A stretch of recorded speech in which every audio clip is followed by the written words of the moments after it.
Ai, jovens, o vídeo está começando e eu vou te sequestrar. Por quê? Porque agora você tem que ver isso aqui antes, porque senão você não vê o vídeo.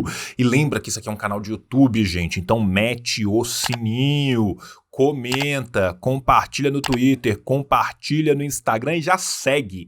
Segue o nosso canal de cortes também, que o dia que você quiser ver um vídeo curto, você vê o canal de cortes, o dia que você quiser ver um vídeo longo, você vê aqui, e todo dia você vê os dois, e tatua um QR Code também de ambos, que facilita muito. Tatua na testa, que fica mais bonito. Do outro lado da testa, você põe um berro e escreve realidade.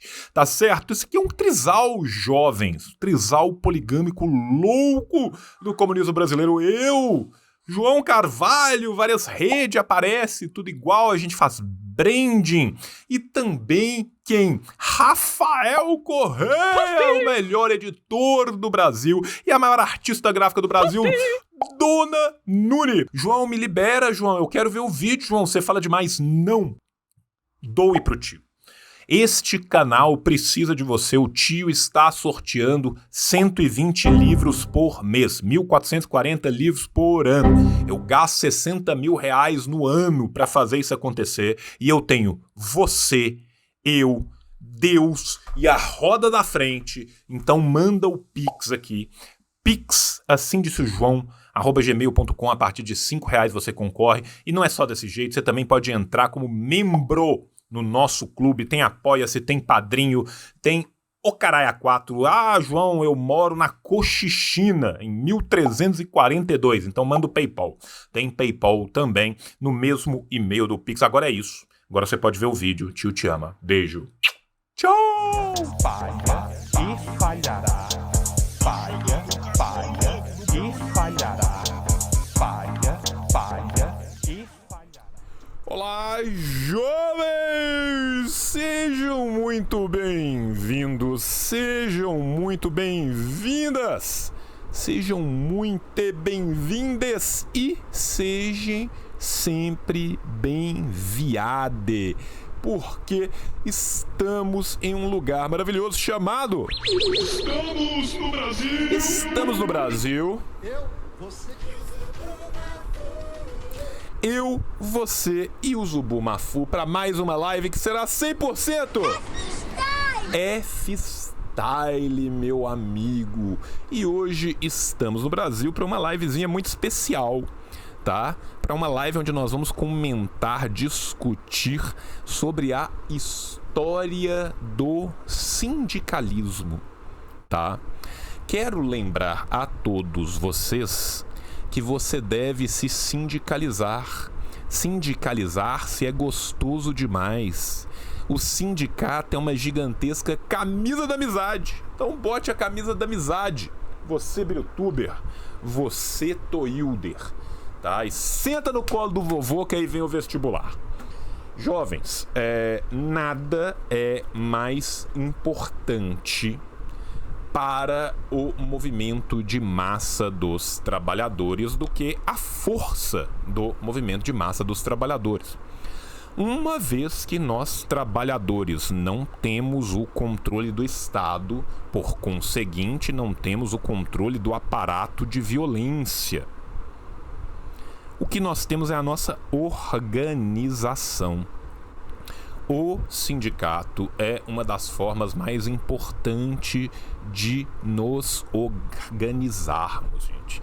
É o sindicato quem garante os nossos direitos, é o sindicato que garante a luta pela database, é o sindicato que garante férias, que garante remuneração em afastamentos, é o sindicato que, quando você é perseguido pelo seu empregador, que vai lá e te protege. Enfim, o sindicato é também e deve ser um local de militância e um local de espalhamento de conhecimento. A gente precisa de retomar os nossos sindicatos. Retomar os nossos sindicatos. Eu tô pondo os carros na frente do boi aqui, por quê? Porque esse é um vídeo de história do sindicalismo, ele vai lá atrás. Ele vai começar do comecinho, mas eu vou pôr o carro lá na frente. Gente, nossos sindicatos são muito atacados. E eles não são atacados à toa, não. O sindicalismo é brutalmente atacado desde que o sindicalismo existe, porque é o sindicalismo que garante os direitos do trabalhador. Os nossos sindicatos são muito atacados e voltaram a ser atacados no mundo inteiro a partir do neoliberalismo, principalmente, década de 70, 80, Reagan, Thatcher e Caterva. Porque eles que garantem a organização dos trabalhadores. O toyotismo pulveriza a organização dos trabalhadores precisamente para, fazendo isso, garantir ainda mais lucro, ainda mais exploração. E aí vocês me perguntam, como que a gente consegue fazer isso, João? Meu sindicato é pelego. Seu sindicato é pelego por enquanto. Quando você entra para dentro do seu sindicato, que pode ser pelego, já passei por isso com associação, já passei com isso por sindicato, você o disputa. Você atrai outros trabalhadores que estão tão precarizados quanto você e você fala com eles da sua luta, da nossa luta. Entende? Porque a luta dos trabalhadores é coligada. Você chama seus colegas de trabalho e você começa a falar com eles. Olha só, pensa em tudo que a gente poderia ter e que a gente não tem. Pensa naquilo que a gente poderia fazer. O sindicato é a base. Se a liderança é pelega, remova a liderança, organize a sua base, dispute o seu sindicato. Aproveite que você já tem um sindicato. Porque quem não tem um sindicato tem um trabalho muito maior do que o seu, que é construir um sindicato do nada. Acredita em mim, eu já fiz isso. Eu cofundei e fui primeiro presidente do sindicato da minha classe, do Sind Itamaraty, do Sindicato dos Trabalhadores do Serviço Exterior Brasileiro. Nós não tínhamos um sindicato. Não tínhamos, tinha várias associações, cada cargo num canto, cada um lutando pelo seu, e muitas vezes, quando tá cada um correndo pelo seu, eles colocam todos nós para lutar um com o outro. Sindicato traz união. Sindicato traz braços dados. Sindicatos traz apoio. Sindicato traz sociabilidade. Quem já participou de uma greve, principalmente de uma greve longa, sabe que quem consegue manter a sua sanidade, quem consegue te dar força para continuar lutando por você, pela sua família e pelos outros, são os seus colegas. É a base unificada. Quem já teve o prazer, quem já teve o deleite de ir numa reunião sindical, quanto mais numa greve ou num anúncio na iminência de uma greve, e ver a classe inteira unida, pegando fogo, ver a classe disposta a lutar por aquilo que é seu, isso enche a gente de esperança. Isso enche a gente de esperança. É preciso esperançar, mas é preciso esperançar agindo. É preciso esperançar de encontro com a realidade. Os filósofos já disseram muito sobre o mundo, é preciso mudá-lo. O sindicato é um local de mudança de mundo. Nós precisamos, as massas trabalhadoras precisam, a reorganização das massas precisam de sindicatos fortes, de sindicatos em constante disputa, de sindicatos ativos, de varrer o peleguismo e varrer essas ideias de apolítica, de que não existe, que não sei o quê. Gente, despolitização é oficina da extrema-direita, tá? Despolitização é a oficina da extrema-direita. Depois que a gente falar um pouco da história, for dando umas pinceladas, for comentando, aí eu vou trazer pra frente de novo. Aí nós vamos comentar de alguns sindicatos em específicos, vamos falar de algumas lutas sindicais no Brasil, vou colocar para vocês de novo o Drive, vai ter mais coisa no Drive depois. Enfim, tudo chegará a seu tempo. Vamos começar, jovens.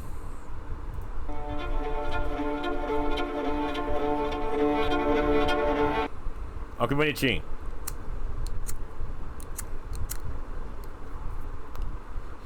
Já começa que isso aqui faz parte de um curso, tá? Curso de formação para jovens trabalhadores e lideranças sindicais. Repliquem. Uma das funções do sindicato é educar a classe trabalhadora. Quero mandar um beijo aqui, ó, pro sindicato dos bancários, principalmente para meus queridos camaradas lá de Novo Hamburgo, que lutam todo dia por uma educação continuada da classe trabalhadora, feita pela classe trabalhadora, com a classe trabalhadora, na classe trabalhadora. Isso é importante demais. Tome o seu sindicato de assalto. Dê cursos no seu sindicato. Use o espaço físico. Ocupe o seu sindicato. Quero aproveitar aqui e também agradecer ao Sindipetro do Espírito Santo. Gigantesco. Todos os Sindipetros são, mas o Sindipetro do Espírito Santo em específico, eu tenho uma dívida de gratidão com essas pessoas. Porque elas abriram as portas para todos nós comunicadores, todos nós que lutamos, né, para acabar com a precarização do trabalho, todos nós que lutamos para organizar as massas trabalhadoras. O Sindipetro é gigantesco. Formação continuada, luta o tempo inteiro. O Sindipetro luta inclusive por categorias que sequer ainda estão no Sindipetro. Sabe por quê, gente? Porque da mesma forma que a gente tem o internacionalismo proletário, a gente tem que ter aqui dentro essa visão comungada de classe. Quando um sindicato é atacado, todos os sindicatos são atacados. Todos os trabalhadores são atacados. Nós precisamos de nos unir. Nós precisamos de entender que a luta dos bancários é a luta dos petroleiros, que é a luta de quem trabalha com malha em Santa Catarina, que é a luta dos curtidores de couro no interior do Rio Grande do Sul, que é a luta do campesinato no norte, que é a luta dos comerciários no Brasil inteiro. É a luta do povo trabalhador. Porque quem civiliza minimamente essa pocilga chamada capitalismo somos nós. Quem traz um mínimo de civilidade, quem traz um mínimo de humanidade para esse sistema de exploração são os homens e mulheres que deram seu sangue, seu suor e sua linfa, que morreram, batalharam, degladiaram para que a gente tenha o mínimo. Sem perder de vista a pauta máxima, lutando por todas as pautas no caminho. Qual pauta a gente quer? Sim. Vamos ver o curso.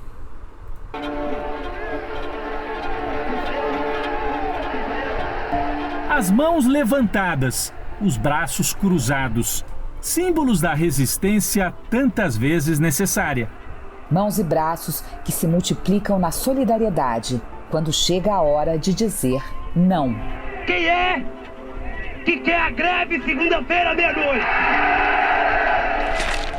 A história da... Vocês viram o homem novinho, cara? nem tinha ainda essa voz. Ainda o edema de Heinck não tinha pegado a voz inteira. Olha o homem novinho. Esse é o Janjo do Antigo Testamento. Janjo do Antigo Testamento. Inham, inham, inham. Gostoso demais. Da classe trabalhadora é também a história dos limites que ela impõe à exploração. A invenção da máquina a vapor há quase 250 anos permitiu produzir mais, pagando cada vez menos. O ofício do artesão foi substituído pelo trabalho dos operadores de máquinas nas fábricas. Lembrando que esse é um processo que começa ainda antes, né? É um processo que começa com as maquinofaturas, é um processo que começa com os cercamentos, é o processo de acumulação primitiva dos capitais. As primeiras foram as de fiação e tecelagem. Vocês viram que bonita essa imagem? Vamos voltar aqui um pouquinho, só para eu achar a imagem aqui. O tio é meio ruim dessas coisas, mas aqui. O que vocês notam nessa imagem, gente? Vamos lá, valendo 2 pontos. Olha quem que tá sentado, olha quem que tá em pé. Tem 2 maluco barbudo, parecendo que estão na capa do Monopólio, parecendo que estão na capa do Banco Imobiliário, não trabalhando. E centenas de mulheres trabalhando 14, 16, 18 horas por dia. Fica tranquilo, embaixo dessas mesas ou nas máquinas mais perigosas ou aonde tiver uma caldeira, deve ter uma criança também. Tá? Deve ter uma criança também, né? A nossa história, gente, isso aqui tá do lado, mas isso aqui tá hoje. A gente não precisa achar que isso aqui acabou porque acabou uma vez. Enquanto a gente tiver no mesmo modo de produção e reprodução do capital, isso aqui tá do lado, tá? A gente pega uma foto dessa hoje com muita facilidade. A única diferença é que os trabalhadores, homens, mulheres e crianças, vão ser marrons. Se você pega a periferia do sistema capitalista, a exploração continua e não precisa ir para a periferia, não. Estados Unidos está voltando a passar a legislação para trabalho de criança, está voltando a aumentar os horários. Não é à toa que o Joe Biden está fingindo, por questões eleitorais, de estar do lado dos trabalhadores agora. Porque o pau está cantando em todos os lugares, no Brasil, na África do Sul, no Afeganistão e na Alemanha, e nos Estados Unidos e na Austrália. E tecelagem. Nessa corrida, a Inglaterra saiu na frente. Não demorou para as máquinas chegarem também à mineração e aos transportes. Nas indústrias trabalhavam homens, mulheres e crianças com mais de 7 anos de idade. Crianças com mais de 7 anos de idade. Mas de onde vieram todas essas pessoas, não é mesmo? Tão pouco tempo antes era um país rural. Ah, é. Foram roubadas, foram depredadas, foram exploradas, foram cerceadas dos meios de produção, foram cercadas e expulsas. E então vieram as maravilhosas cidades gigantescas, com suas periferias cheias de tifo, com suas crianças drogadas e prostituídas, com seus trabalhadores que viviam 28 anos em média. É tão diferente assim hoje, numa mina de diamantes na África? É tão diferente assim hoje numa carvoaria no Maranhão? Os salários eram baixíssimos, as jornadas exaustivas e o ambiente de trabalho oferecia uma série de ameaças à vida. Nas cidades com condições de moradia precárias, a miséria, a fome e as doenças se espalharam. A situação da classe trabalhadora na Inglaterra. O menino Engels já é um democrata radical, já tinha rompido com a religião, já era a ovelha negra da família, menino Engels, a Rita Lee, né, da Prússia do século XIX, é mandado pelo seu pai, um grande industriário, para a Inglaterra. Filho, nós temos indústrias em Manchester. Vai lá, toca o sabugo no rabo do povo bretão, do povo inglês, principalmente do povo irlandês, enquanto eles falam: obrigado pelo milho, milho, obrigado pelo milho. Só que o menino Engels, quando ele chegou lá, ele mandou um Edu Moreira. Ele conhece os trabalhadores, ele vê a exploração, ele conhece os subúrbios e ele escreve um dos livros mais importantes da contemporaneidade. Se você ainda não leu, recomendo que você leia. Se você quiser, né, se eu não me engano, a gente tem um Revolu Show que a gente fez com a Virgínia Fontes falando desse livro, que é de chorar, cara. Tá? Então fica aqui a recomendação do tio.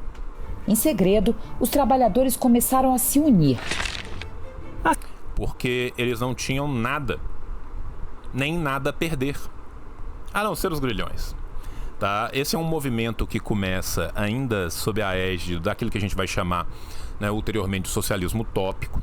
Né? O cartismo é muito importante, o owenismo é muito importante nesse momento, né? Jornais como o Morning Star são muito importantes. A situação da classe trabalhadora na Inglaterra. Eu falei sim, gente. Vocês não estão prestando atenção. Vocês estão vendo o TikTok durante a aula. Tá? Vou escrever aqui para vocês. A situação da classe trabalhadora na Inglaterra. Tava vendo o TikTok de remoção de cravo. Tava. Eu te conheço. Ah, Juquinha. Ah, Mariazinha.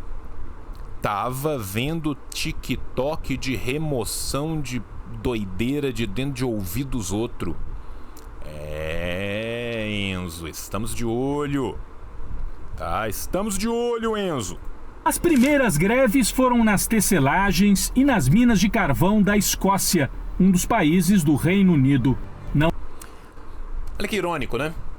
Vamos nos lembrar aqui, um dos países do Reino Unido, o melhor pacto caracu de todos, né? A Commonwealth.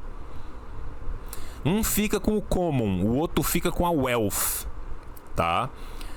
Escócia, Irlanda, País de Gales, meu amigo, não passam de colônias dos Estados Unidos.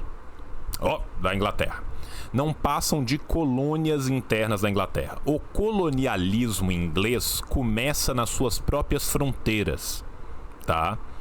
Os trabalhadores destes países conseguem ser ainda mais explorados do que os próprios trabalhadores ingleses, que já eram explorados por um caralho. Não demorou muito e o parlamento britânico foi obrigado a reconhecer o direito dos trabalhadores se associarem. Nasciam os sindicatos, ou trade unions. Olha que doideira, né? Não demorou muito e o parlamento foi obrigado a reconhecer.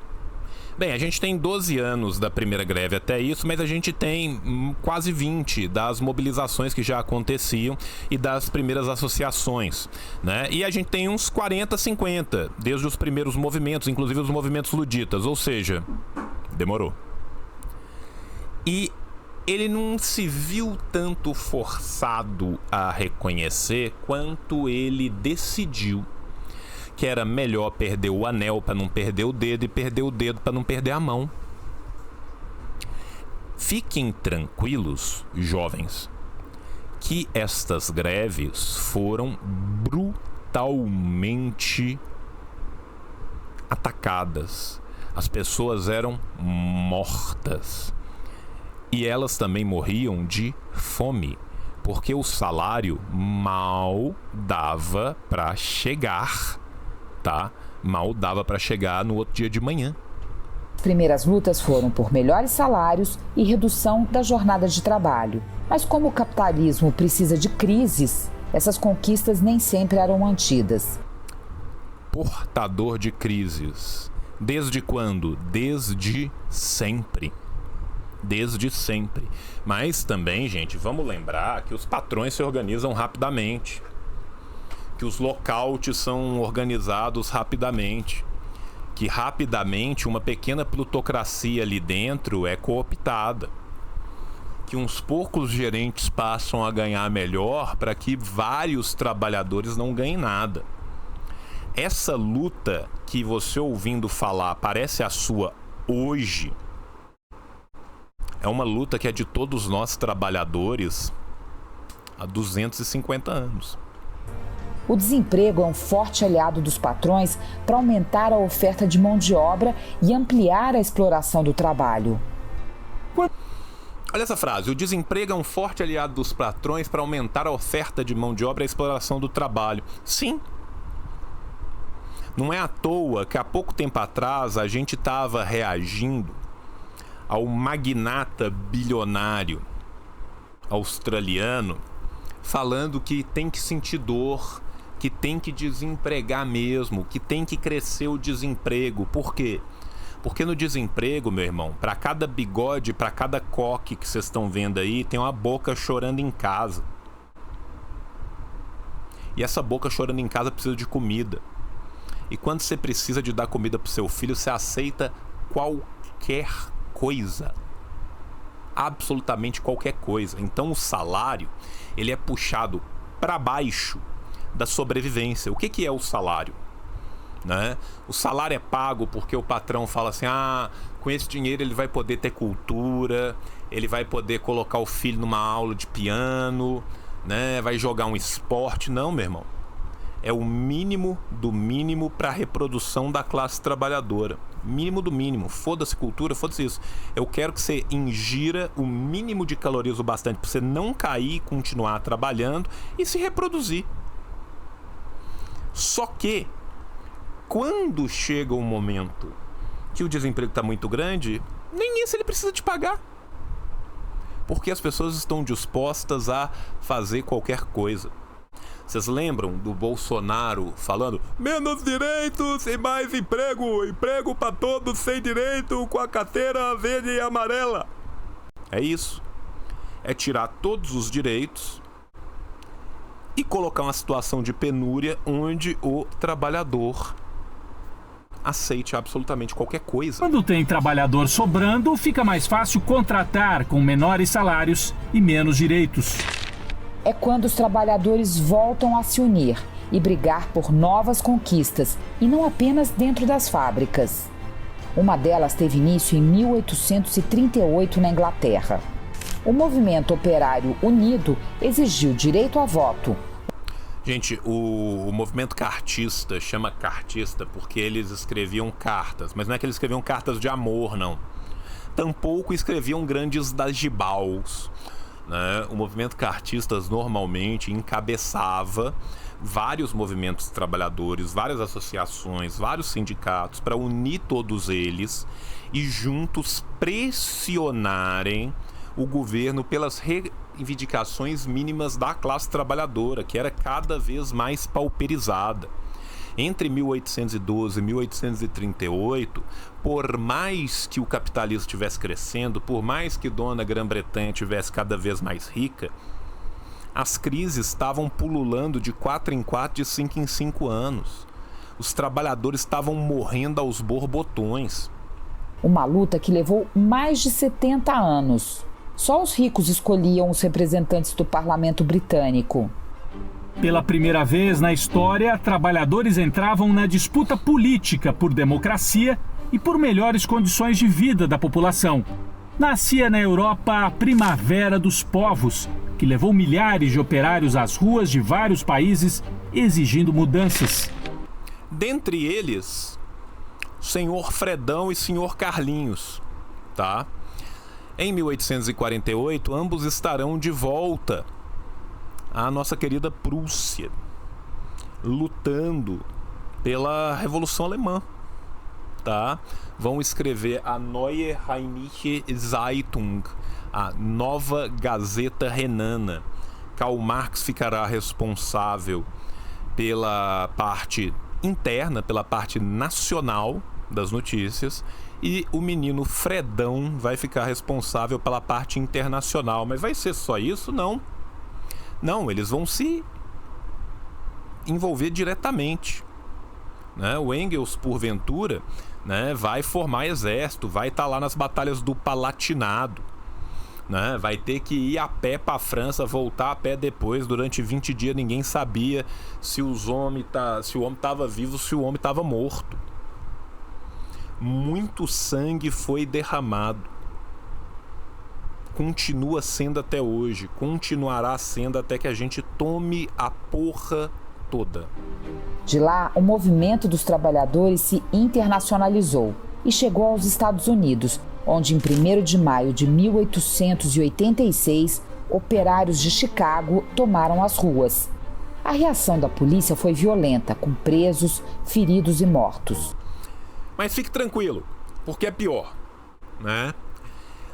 Os Estados Unidos é um paizinho tão sui generis, tá?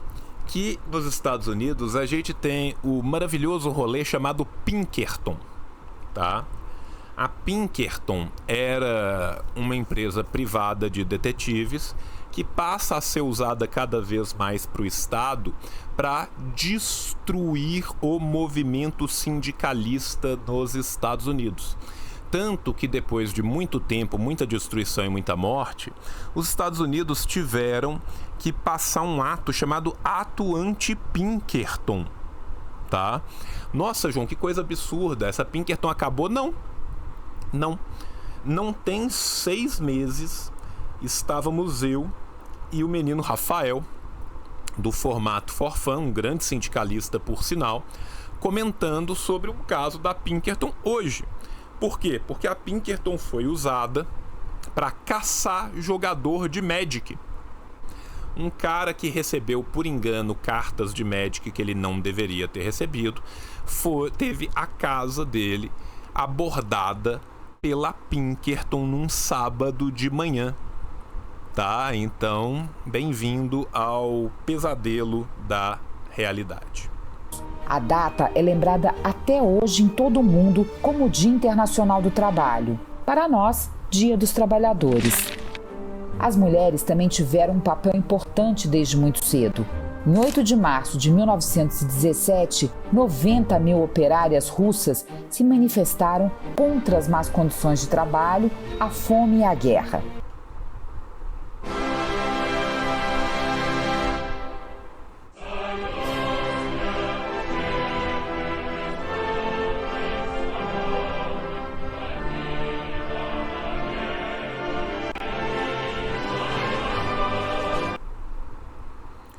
É muito bonito, né?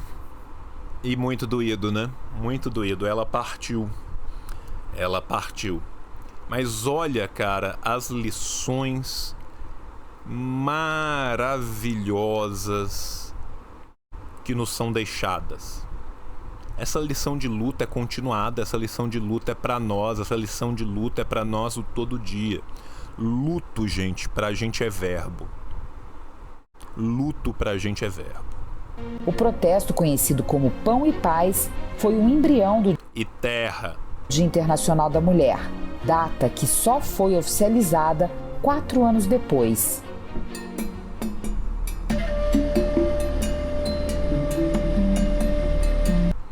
Baita curso, né, gente?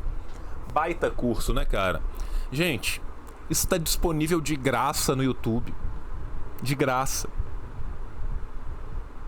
Olha que material bom, bonito, rápido, fácil de pegar, gostoso de discutir em grupo. Convido, gente. Isso aqui é um convite. Mais do que um vídeo, mais do que um semi-ensaio, isso aqui é um convite. Um convite para você tomar de volta o que é seu. Um convite para você construir o nosso futuro juntos.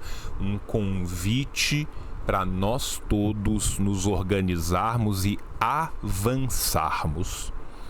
Basta só resistir, não. Nós precisamos de avançar.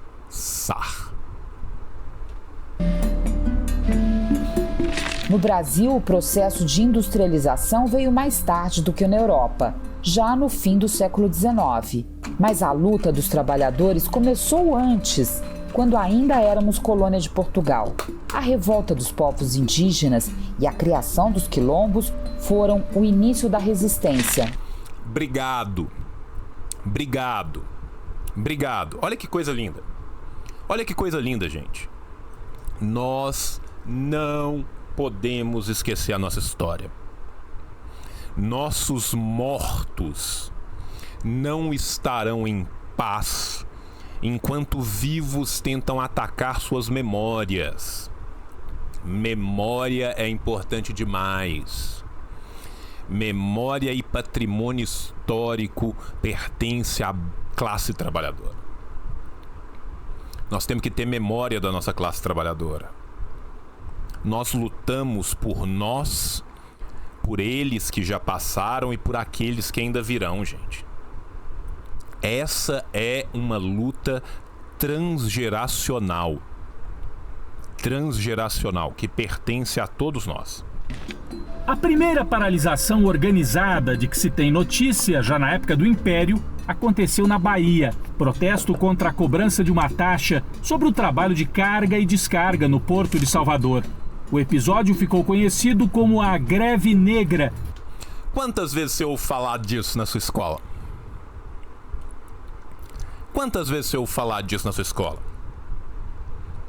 Quem que fala disso? Quem que fala de lanceiros negros? Né? Uma vez na vida, outra na morte, você ouve falar da revolta dos malês. Vocês percebem, gente, que a verdadeira doutrinação é feita contra nós o tempo inteiro? Vocês percebem que o sindicato pode ser um espaço de novos conhecimentos? Pode ser um espaço de epistemogonia, de nascimento de uma nova epísteme, de novos saberes, saberes que nos foram retirados, saberes que nos foram mortos, matados, assassinados. Meu irmão, as possibilidades são infindas. Os professores estão aqui, organizados na rua em BH. Os professores particulares estiveram até 2 semanas atrás. Sabesp está aí na rua. Enquanto isso, o ataque continua. Governo, Leite no Rio Grande do Sul, desmontando tudo que pode, vendendo até não poder mais. O governo do PT querendo fazer parceria público-privada para presídio. Os metroviários lutando em São Paulo, lutando em Belo Horizonte. Jovens, nossa luta é gigantesca e é todo dia. E ela precisa de ser. Os petroleiros lutando por uma database digna, por um aumento condizente minimamente com a inflação, com a manutenção dos seus direitos que são atacados. E muitos sindicatos lutando para existir.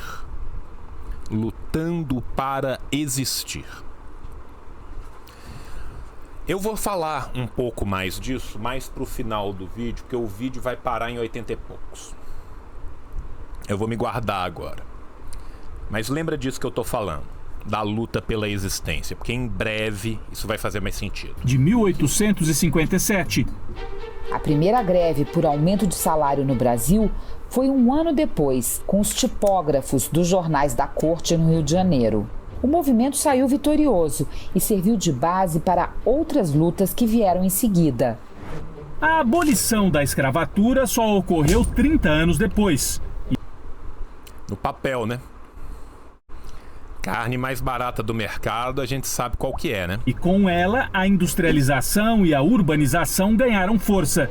Cidades como São Paulo e Rio de Janeiro enriqueciam graças ao ciclo econômico do café. Muitos imigrantes chegavam da Europa, principalmente italianos, portugueses e espanhóis, e traziam ideias revolucionárias. E o termo chegavam da Europa é um termo que dá uma tucanada, né? Dá uma tucanada, porque muitos imigrantes eram expulsos da Europa. Quando a pessoa não consegue trabalho, não consegue viver no seu próprio lugar e é obrigada a aceitar um contrato maluco de servidão de gleba, meu amigo, não é tanta escolha assim, sabe? Não é tanta escolha assim, não. Que pena que tanta gente que veio pra cá numa situação infinitamente superior ao dos nossos negros que foram escravizados, mas ainda assim que vieram pra cá em situação de penúria, de pobreza, porque eram a escória daquela sociedade, se esqueçam disso hoje. Comam da lixeira da ideologia. Arrotem caviar comendo feijão. Que pena. Que pena, amor. Que pena.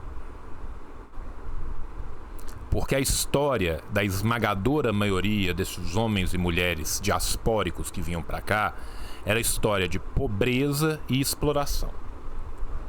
Muitos deles, inclusive, expulsos e convidados gentilmente a retirar ou morrer. Como o anarquismo, o socialismo e o comunismo. No início do século XX, trabalhadores das tecelagens pararam no Rio de Janeiro. 3 anos depois foi a vez dos operários de Porto Alegre. Nascia a COB, Confederação Operária Brasileira. 11 anos mais tarde, houve a primeira paralisação geral no Brasil, que começou por São Paulo. Aqui, os movimentos sociais já eram bastante importantes. O anarquismo, o anarcossindicalismo, as ideias socialistas ainda muito insurgentes, mas já presentes em alguns, tá?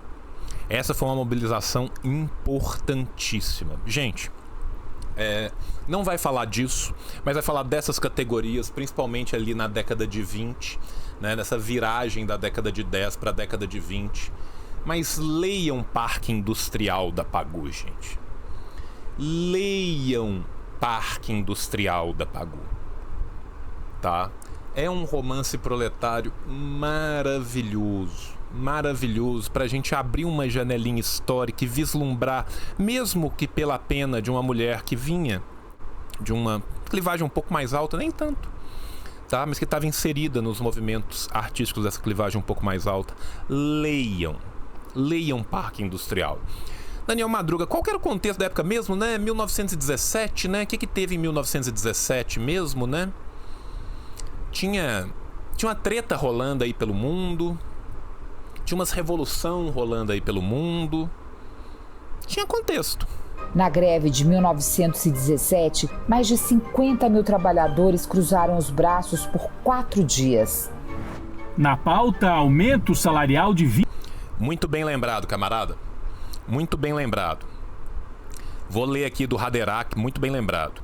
Aqui no Ceará, o Dragão do Mar, Jangadeiro, né, organizou uma greve do setor para proibir a escravidão. Os jangadeiros eram responsáveis por transferir os escravos do navio para a terra firme no Ceará. Se eles atracassem direto, batiam nas pedras do Mucuripe. Procurem saber mais sobre esse gigante do povo brasileiro. Dragão do Mar é um gigante do povo brasileiro. Muito bem lembrado. Obrigado, camarada, por essa lembrança. Obrigado. 20%, jornada de 8 horas e proibição de trabalhadores com menos de 14 anos. Aqui eu quero lembrar para vocês, jovens, que toda vez que teve redução de jornada, que teve aumento de trabalho, que teve proibição ou cerceação de trabalho infantil ou das mulheres em ambiente perigoso ou qualquer que seja, toda a burguesia se juntava para falar: vai falir, vai acabar, o capitalismo vai acabar. Vocês pegarem os jornais britânicos do século XIX, você vai ver: as crianças só podem trabalhar agora 17 horas por dia, vai acabar. Ah, o trabalhador, o homem só pode trabalhar 14 horas por dia, só 6 dias por semana. Vai acabar. Não acabou. Não acabou e não acaba, tá? Os bisavôs dos ideias radical do mundo estão espalhados por aí, tá? Não vai acabar. Não acabou. O que tem que acabar é o modelo de exploração. O que tem que acabar é o capitalismo. Nós temos que acabar com ele. Mas as reivindicações incluíam também o combate à carestia e ao elevado preço dos aluguéis. Lembrando que nós estamos num momento em que começa a expandir os núcleos citadinos, os núcleos urbanos brasileiros, né? E com essa expansão, que já vem do século XIX, no final dele, começam a pulular os cortiços. Já leu, jovem, O Cortiço, do Aloysio Azevedo? Leia. Leia. Quer ver qual que é a vida do pobre, do trabalhador? Lê O Cortiço. Lê Parque Industrial. Lê Cacau. Lê o Amanuense Belmiro. Nossa literatura tá aí para isso, gente. Use-a, abuse-a. A vitória trouxe confiança, deu origem a sindicatos livres e levou a uma onda de sindicalizações. Toda a experiência acumulada de resistência à escravidão, somada às ideias anarquistas que vieram com os imigrantes, deram contribuições importantes. E anarcossindicalistas, né, cara? Vamos dar aos caras o que é dos caras, né? Porque a gente tem correntes diferentes aqui e o anarcossindicalismo italiano é muito importante. Antes ao sindicalismo brasileiro. Em 1922 foi fundado o Partido Comunista, que passou a exercer forte influência sobre o movimento sindical. Mas a crise do governo republicano levou à Revolução.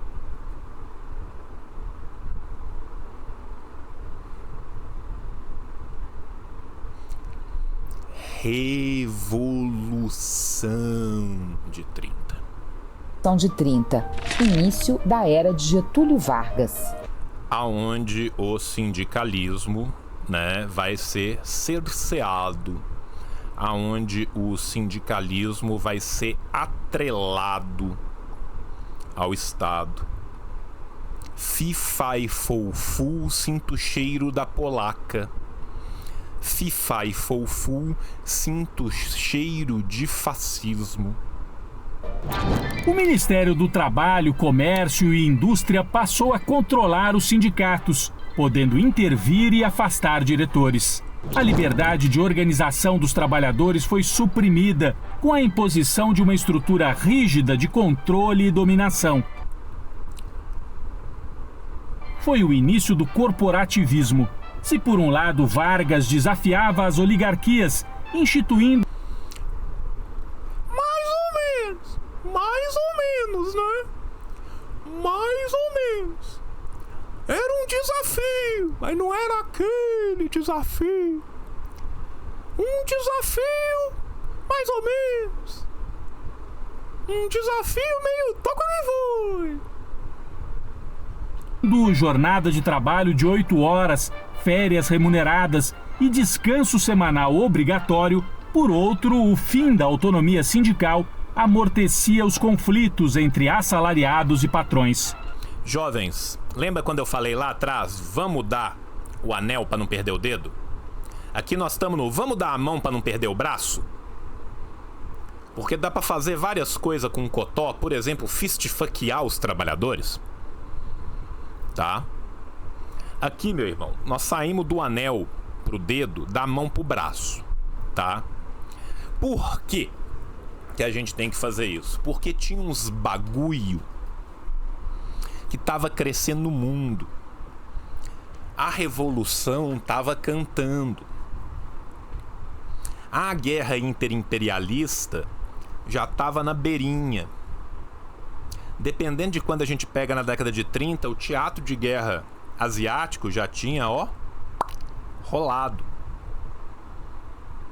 E enquanto isso, tinha um movimento reacionaríssimo a essas mudanças, que não começa nem com Adobe Ripley, nem com Mussolini, que começa com a Action Française, que começa com as ideias racialistas lá de trás, que começa com Solução Final no Canadá, que começa com Lothrop Stoddart e Wonder Man, que começa com Pilsudski, enfim, com as leis de Jim Crow, né?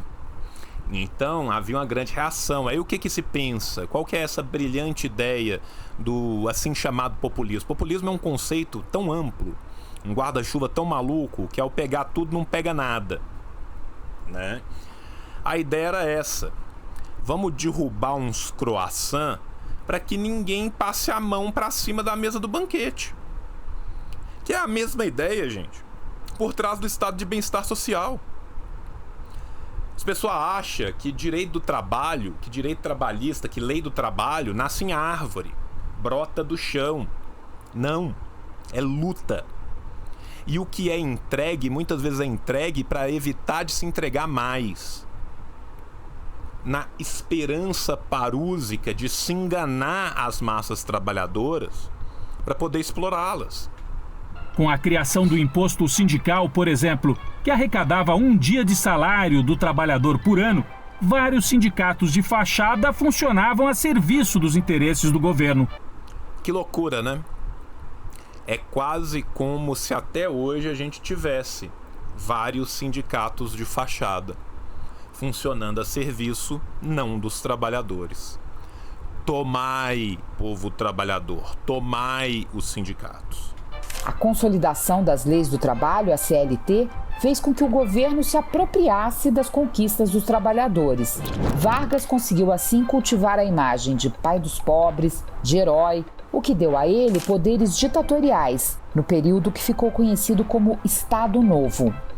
E vamos lembrar que o homem flertou e flertou pra um caralho. Flertou e flertou pra um caralho, né? Venhamos e convenhamos, gente, né? Assim, não flertou pouco, não, tá? Era anticomunista para um caralho. Leiam O Exército Vermelho na Mira de Vargas. Leiam. Um puta trabalho historiográfico do gigantesco João Cláudio Platenic Pitilo. Leiam Olga, do Fernando de Moraes. O grande salto industrial brasileiro foi... Aqui é bonito demais a gente ver isso, tá? Aqui é bonito demais a gente ver isso. Jovens, vocês estão vendo? A perfuradeira faz brum, brum, brum. O petróleo faz plush, plush, plush. Brum, brum, brum. Brum, brum, goes the driller. Go driller. Goes brum, brum, brum. Brum, brum. Goes the driller. O petróleo é nosso. Ele sempre foi nosso. Ele sempre será nosso. Uma vez que ele é nosso, expulsem eles, expulsem os gringos. A construção da Petrobras é luta atrás de luta atrás de luta o tempo todo, desde o começo, desde o departamento de produção mineral e as brigas dos general filo-yankees com os generais minimamente nacionalistas. E isso continua até hoje. E a Petrobras é atacada, a Petrobras é achincalhada, seus trabalhadores são atacados porque se sabe que ela é a joia da coroa. Todos desejam. Ela precisa de se manter cada vez mais nossa. Parabéns ao Sindipetros do Brasil inteiro, parabéns em especial ao Sindipetro do Espírito Santo, que não esquece a sua história, que não se olvida das suas lutas, que respeita seus mortos e seus vivos. A Petrobras é nossa, jovens, nossa. vou aproveitar esse momento em específico para colar aqui para vocês de novo este Google Drive que tá aqui. Beijo, menino David Barcelar. Tá? Sabe por que eu quero colar esse Google Drive que tá aqui? Porque dentro desse Google Drive que tá aí, que vocês estão vendo, meu primo Loão, esse ser humano horrível que faz essas coisas, colocou isso aqui dentro desse Google Drive, tá? Ele colocou isso aqui para todos vocês. A História da Petrobras, livro recém-lançado pelo pessoal da EPET, tá? A Associação dos Engenheiros da Petrobras, que conta esta luta, tá? Livro gostoso demais. João, mas tem quase 300 páginas. Fica tranquilo, tem muita figura. Tá vendo? Tem várias fotos, a letra é grande, é bem escrito, é bem resumido, tá? Isso aqui, cara, é um primorzinho, tá? Primorzinho, muitas figuras, várias figuras. Abri numa página a esmo, subi 3 já tem uma figura. As letras pequenas e uma terminou aqui no meio. Olha que delícia de ler. Mais figura, muitas figuras. Tá? Praticamente um gibi, quase uma HQ, tá?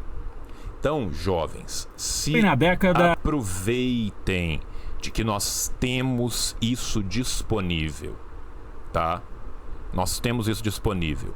A gente precisa de conhecer a nossa história para evitar de repetir os erros, para evitar de repetir os erros. Não repitamos os erros do nosso passado. A gente não precisa. Tá certo? Leiam. Junto lá do Drive também tem material para você estudar a história do sindicalismo no Brasil. Tá? Tio ama ser estudo muito na boca. Tá? Não disse qual. De 1950, primeiro com Vargas, que voltou ao poder pelo voto, e depois durante o governo de Juscelino Kubitschek, anos em que o movimento sindical voltou a se organizar. Tinha que voltar a se organizar, né? Porque a perna estava sendo aberta pros gringos, né? Ah, mas foi um modelo, João, de industrialização. Que belíssimo modelo, né? O aumento do custo de vida levou cerca de 60 mil trabalhadores de São Paulo à marcha da panela vazia. Ó que doideira. Então você quer me dizer, João, que a forma como as coisas foram feitas concentrava a renda e prejudicava os trabalhadores? Que doideira, né? Mais uma vez os Yankees levando alegria e liberdade por onde passam. Março de 1953. A manifestação foi decisiva para que 2 semanas depois, a greve dos 300 mil reunisse várias categorias e parasse o país. Tá vendo, gente? Como que a gente tem uma história? Uma história que muitas vezes a gente não conhece. Vocês estão vendo a quantidade de momentos, de movimentos, de lutas, de homens, de mulheres, de trabalhadores. Essa história é nossa. Essa história é minha, essa história é sua, essa história é de todos nós. Nós precisamos de recuperar essa história. Após 29 dias, veio a vitória. Um aumento salarial de 32%. 2 anos depois, em Pernambuco, as ligas camponesas voltavam à legalidade. Lembrando, gente, que essa vitória veio com muito suor, que essa vitória veio com mobilização nas ruas, que essa vitória veio com braço cruzado, com briga com a polícia. Não veio por meio de conciliação. Não veio por mão de sindicato pelego cedendo tudo. É assim que a gente ganha as coisas. E foram decisivas para reunir os trabalhadores que enfrentavam o avanço dos latifúndios, o êxodo rural e a seca. Em 1958... Já leu Vidas Secas, jovem? Não? Te gosta muito de literatura. Lê Vidas Secas aí pra mim. O episódio conhecido como a Grande Fome obrigou milhares de camponeses a migrar para cidades grandes do Sudeste. Porra, cabra marcado pra morrer também, muito bom.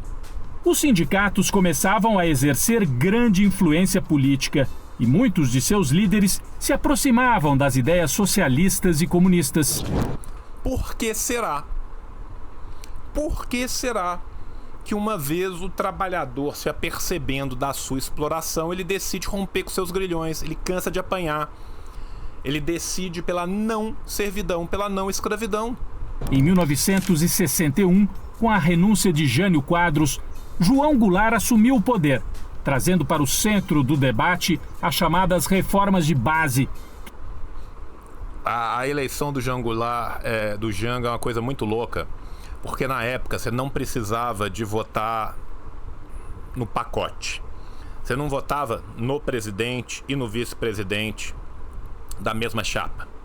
Você tinha a chapa de presidente e a chapa de vice-presidente. Olha que doideira. Que incluíam pautas sociais, como saúde pública, educação e reforma agrária. Um ano depois foi criado o Comando Geral dos Trabalhadores, CGT, que desafiou as leis trabalhistas ao reunir sindicatos em torno de uma coordenação única, o que era proibido. Nas cidades cresciam as sindicalizações. Foi um período em que a tecnologia também chegou ao campo, com sementes melhores, adubos, agrotóxicos e máquinas, o que aumentou a produtividade. Foi a chamada Revolução Verde. Mais ou menos, né? O que isso aumentou em última instância? A grilagem, o latifúndio, a invasão das áreas dos povos originários, o êxodo rural, a expansão da fronteira agrícola contra os biomas do Pantanal e da Amazônia, né?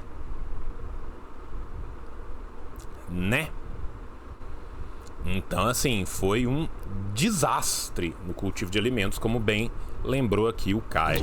Mas os trabalhadores continuavam mal pagos. Em Pernambuco, uma greve parou toda a produção canavieira e obrigou os usineiros a sentarem-se à mesa para negociar pela primeira vez na história. Foi um momento de grande agitação política, que culminou com o golpe militar de 1964. Que bom que pelo menos não, né?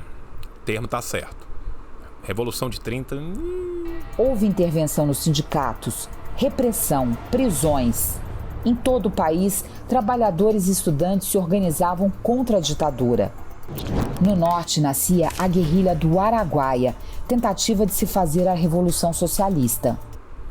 Jovens, dá uma dica aqui pra vocês.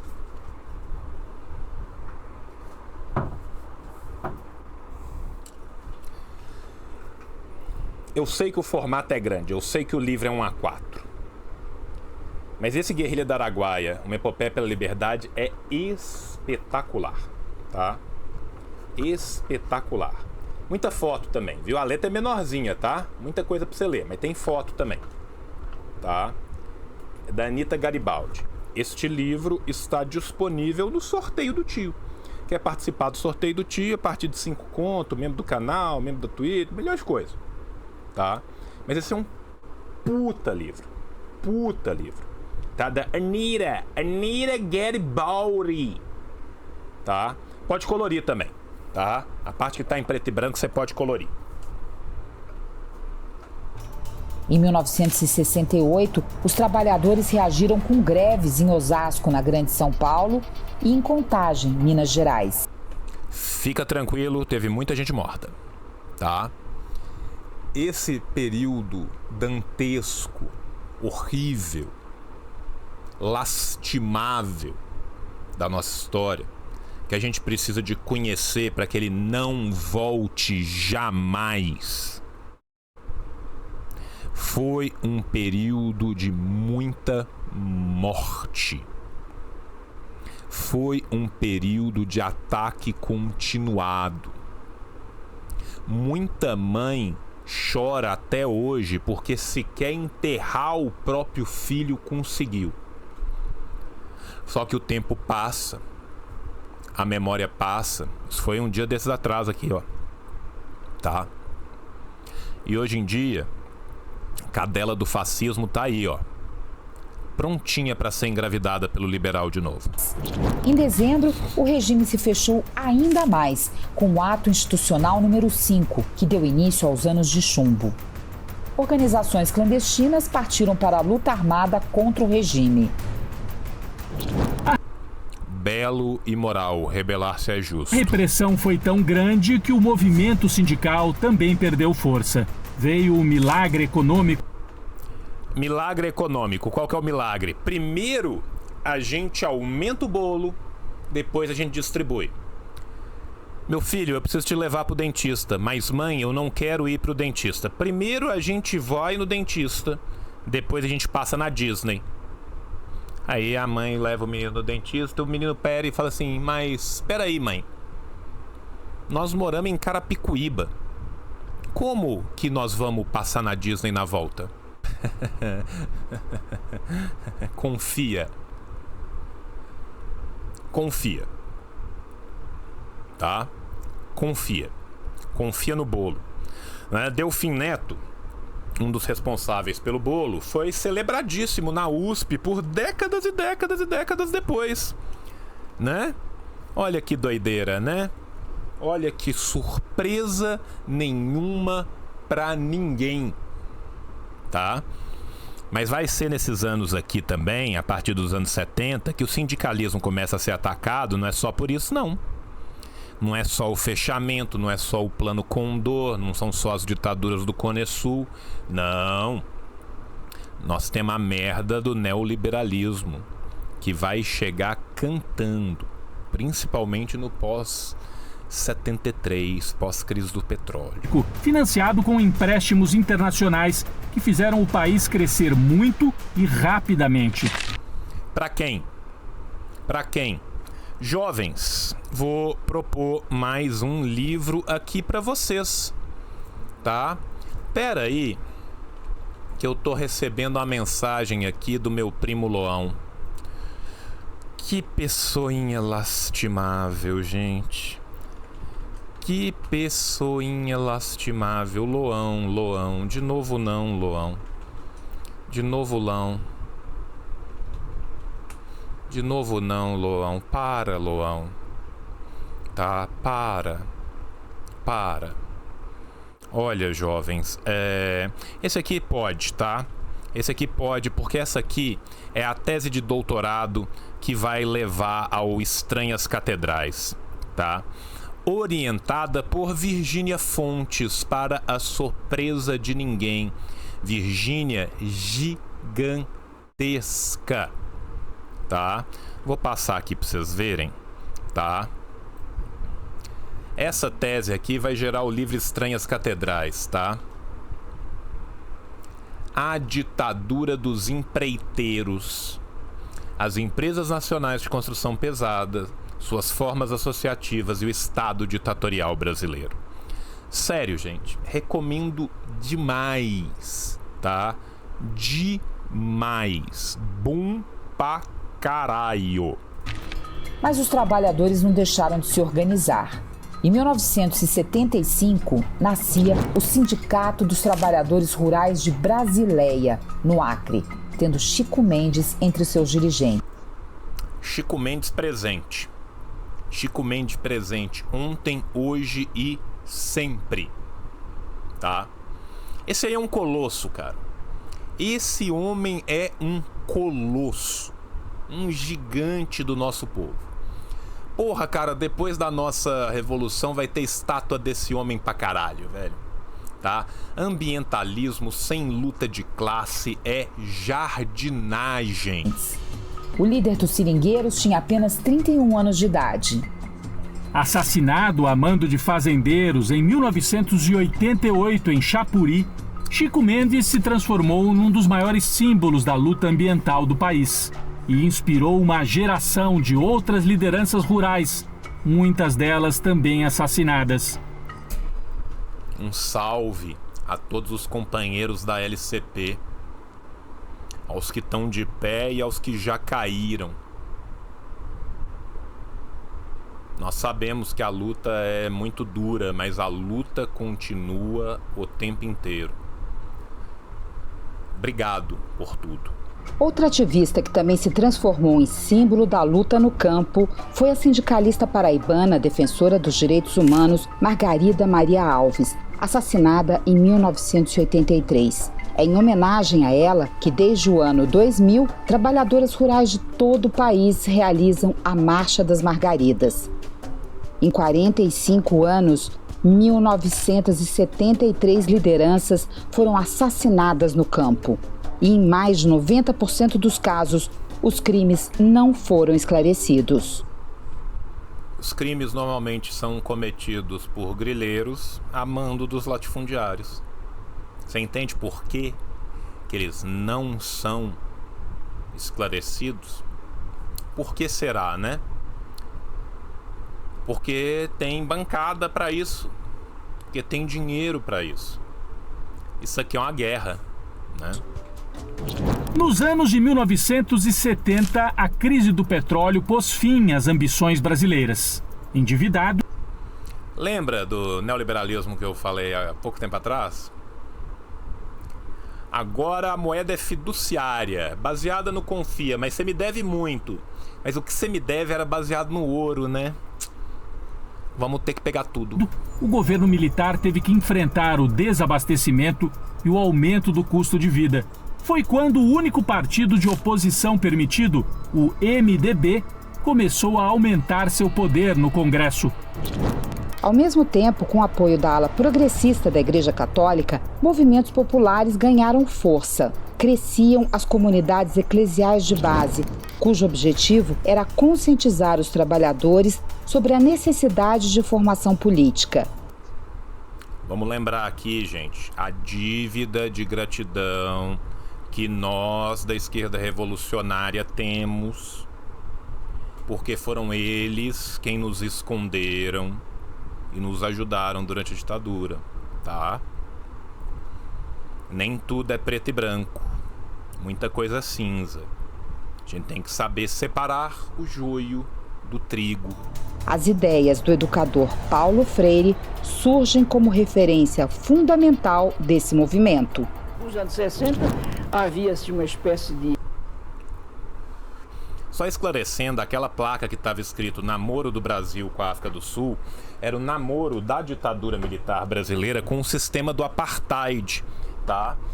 Mas esse namoro era um namoro que era respeitador de casada, porque a África do Sul era casada com os Estados Unidos e com a Grã-Bretanha. Tanto Margaret Thatcher como qualquer um dos presidentes americanos da época passaram o pano violentíssimo para o apartheid da África do Sul. Eu tenho no meu canal uma live de umas 3-4 horas falando do movimento comunista na África do Sul. Quem quiser ver, eu recomendo. De otimismo profundamente ingênuo com relação à educação. É como se a educação fosse a chave das transformações. Nos anos 70 se negou o papel da educação, e não só da educação escolar, mas da educação inteira. Nos anos 80 houve uma correção disso e se passou de novo, ou talvez de forma mais clara, mais lúcida, a compreender a tarefa da educação numa perspectiva dialética. Quer dizer, a educação não é a chave da transformação, mas não se faz a transformação sem ela. Foi para a Olha só, olha a consciência do homem. Vamos lembrar, gente, que este homem maravilhoso aí ajudou na alfabetização de Guiné, ajudou na alfabetização de Nicarágua, mas foi um dos primeiros homens a trazer Frantz Fanon para o Brasil, tá? Esse homem sabia muito bem quem eram os condenados da terra e qual que é a solução para os condenados da terra. Um dos primeiros que trazem Frantz Fanon para o Brasil é Paulo Freire. Muita gente não sabe disso. Transformar a realidade, que o movimento sindical voltou com toda a força. Em maio de 78, metalúrgicos decidiram parar no ABC e em Osasco, na Grande São Paulo, em Betim e João Monlevade, Minas Gerais. Vale do Aço como um todo, tá, Isso gente? mobilizou mais de 500 mil de operários. À frente das negociações, um jovem sindicalista. Um jovem sindicalista. O Lula do Antigo Testamento. O Lula pré-Janjo. De 32 anos, Luiz Inácio da Silva, o Lula. Era o início do novo sindicalismo no Brasil e do surgimento de novos atores sociais que fizeram história. Nós partíamos do princípio de que o dirigente sindical não deveria ficar na porta dentro do sindicato aguardando que o trabalhador viesse ao sindicato. Nós entendíamos que o dirigente sindical deveria ir à porta da fábrica conversar com os trabalhadores para que os trabalhadores começassem a sentir confiança no sindicato. Sabe quem fazia isso? O POSDR, Partido Operário Social Democrata Russo. Tornedo Aero.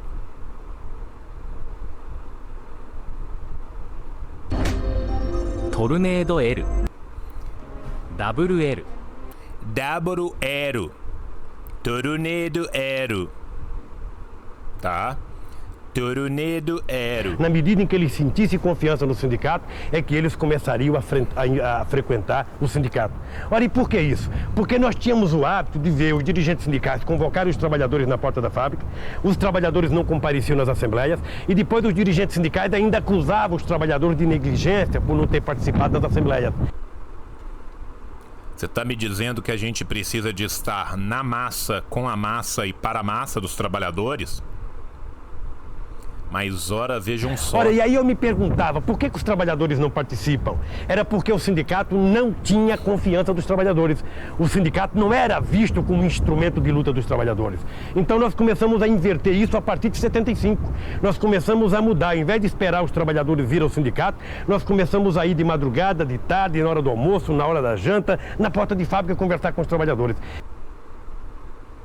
Volta. Vem viver de novo ao meu lado. E aí eles se deram conta que tinha uma entidade que efetivamente falava a linguagem deles e que efetivamente estava na porta de fábrica, onde o trabalhador está na maior parte da sua vida. Em 1979, canavieiros cruzaram os braços em Pernambuco, numa paralisação que atingiu 200 mil trabalhadores. Volta! Volta, Lula do Antigo Testamento, volta! Please! President Lula, come to Brazil. Please come to Brazil. Trabalhadores. E foi um sucesso. Naquele ano foram muitas greves em todo o país. Metalúrgicos, petroleiros, bancários, motoristas e cobradores. Sindicatos sofreram intervenção e muitos de seus dirigentes foram presos. Em São Paulo, o metalúrgico Santos Dias da Silva foi assassinado pela polícia, o que causou comoção. 30 mil pessoas... Hoje em dia, 700 mil pessoas são mortas e não causa, né?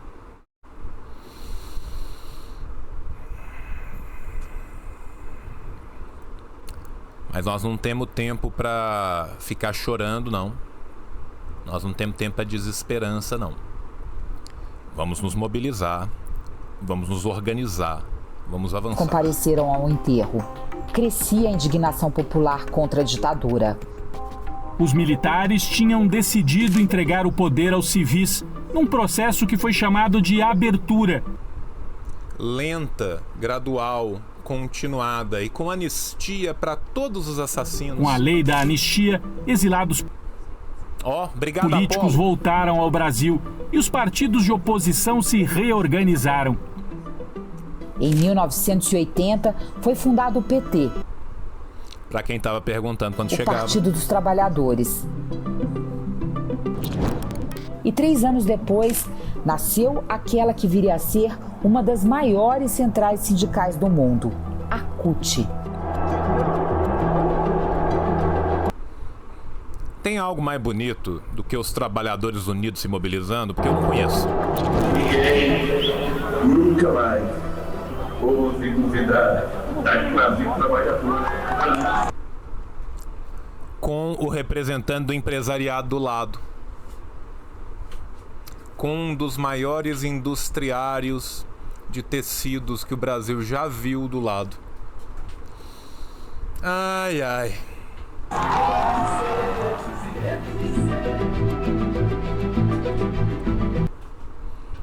Enfim, né? O vídeo para por aqui, né? Infelizmente, né? Mas nós não. Nós não vamos parar por aqui, não. Eu quero lembrar para vocês, gente, que a luta continua, que a luta é hoje, que a luta é todo dia. Sabe por quê, gente? Porque se a gente não entra na luta, isso aqui acontece, tá? Biden falou durante 87 segundos e disse que os trabalhadores ganham menos do que merecem. Que loucura, né? Agora que está perto de uma eleição, tem mobilização do trabalhador. Quando não está perto de uma eleição, não tem mobilização nenhuma dos trabalhadores. Vocês conhecem algum exemplo similar? Vocês conhecem algum exemplo análogo? Vocês conhecem algum outro lugar aonde, quando está rolando uma eleição, muda-se da água para o vinho? Tem-se toda uma mobilização e aí passa a eleição e a mobilização some e a conciliação começa e o peleguismo começa.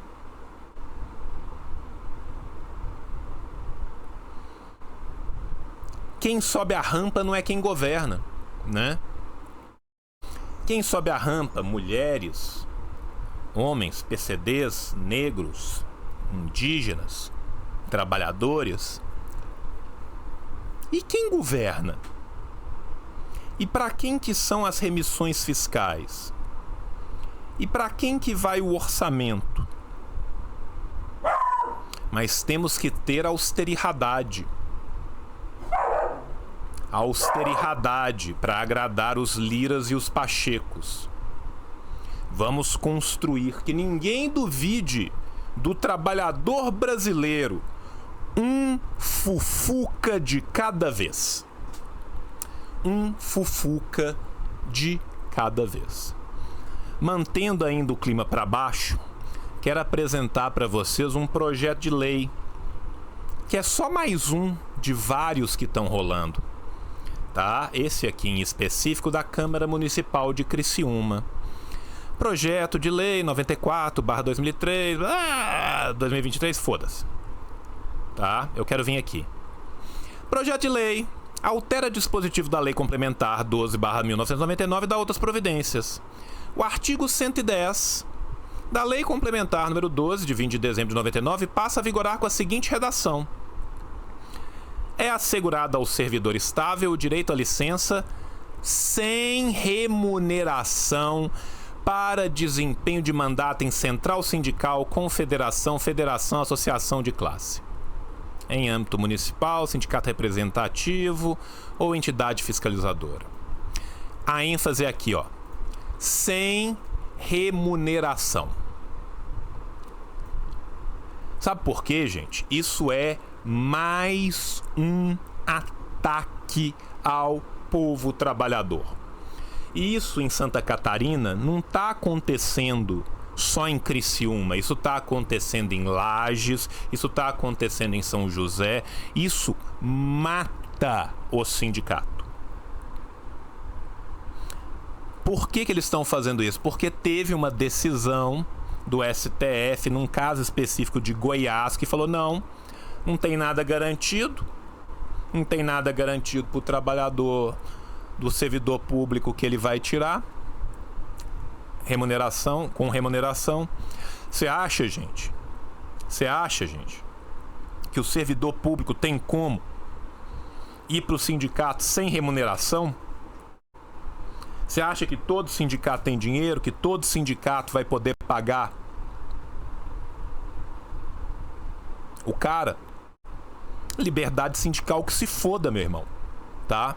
Esse é mais um dos ataques. É um absurdo inconstitucional, concordo. Só que aí a gente tem que entrar com uma ação de inconstitucionalidade contra essa lei municipal e esperar ela ser julgada. E enquanto isso, o sindicato vira RH.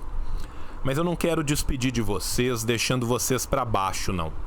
Eu quero despedir de vocês mostrando as possibilidades da organização dos trabalhadores.